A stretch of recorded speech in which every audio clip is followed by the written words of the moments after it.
नांदेडमध्ये आलेला होता पूर आणि तेच बघायला आम्ही आलो होतो तिकडं.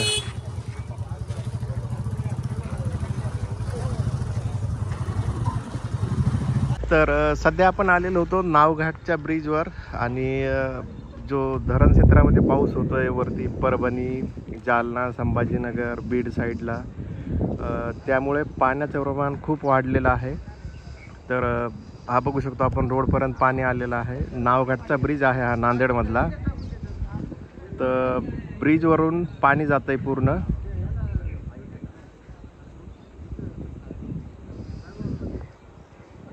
बंद करण्यात आलेला आहे.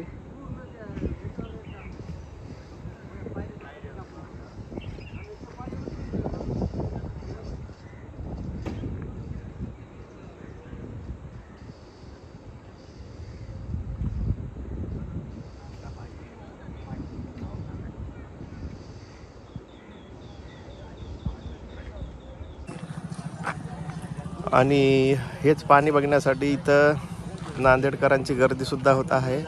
बरेच जण आलेले आहेत. बॅरिकेटिंग सुद्धा लावण्यात आलेली आहे या ठिकाणी. बॅरिकेटिंग लावलीत ना, सध्या एक लावलेली, एवढी पण लावणार असतील ना. कालपासून सांगायला लावून आले. आणि नदीपात्रामध्ये पाणी सुद्धा वाढत आहे. तुम्ही बघू शकता बॅक वॉटर या साईडला येत आहे पूर्ण. हे बघा, अरे देवा. नदीकाठच्या सर्व गावांना सतर्कतेचा इशारा द्यायचं काम आहे आता.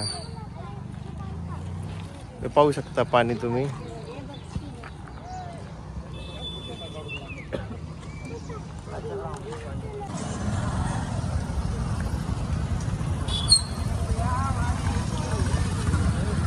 इथले हे जे वसरणीचा भाग आहे त्यामध्ये सुद्धा पूर्ण पाणीच पाणी झालंय.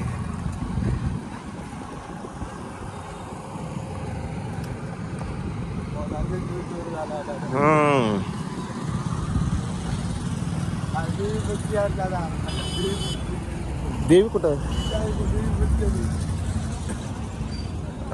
हे तुम्ही पाहू शकता सगळं पाणी झालेलं आहे. गावामध्ये आलेलं आहे पाणी. आणि मग देवी बसवलेली होती का मंडळाची? अरे बा, ते पण पाण्यामध्ये गेलेलं आहे. हे साधारण किती फूट पाणी आलंय वाटायला इथं? साधारण हे 4-5 फूट आले का वर? 6 फुटापर्यंत? अरे बापरे.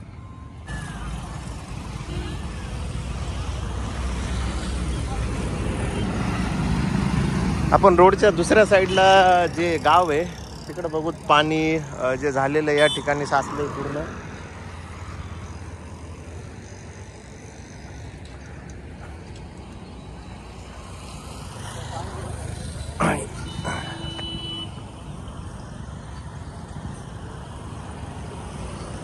हा जो वसरणीचा भाग आहे त्या ठिकाणचं पाणी. आणि सध्या आपण नांदेडच्या जुना पुलावरती होतो. तुम्ही पाहू शकता ही नदी काठोकाठ भरलेली आहे आपली पूर्ण. नदीमधलं जे त्या ठिकाणचं मंदिर होतं ते सुद्धा आता पाण्याखाली गेलेलं आहे. वरती 4-5 फुटापर्यंत राहिलेलं आहे. गुरुद्वाऱ्याच्या काही भागामध्ये पाणी गेलेलं आहे.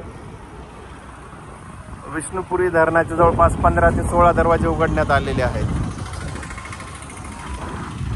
आणि इकडचा खालचा जो नावघाटचा ब्रिज होता तो पूर्ण पाण्याखाली गेलेला आहे.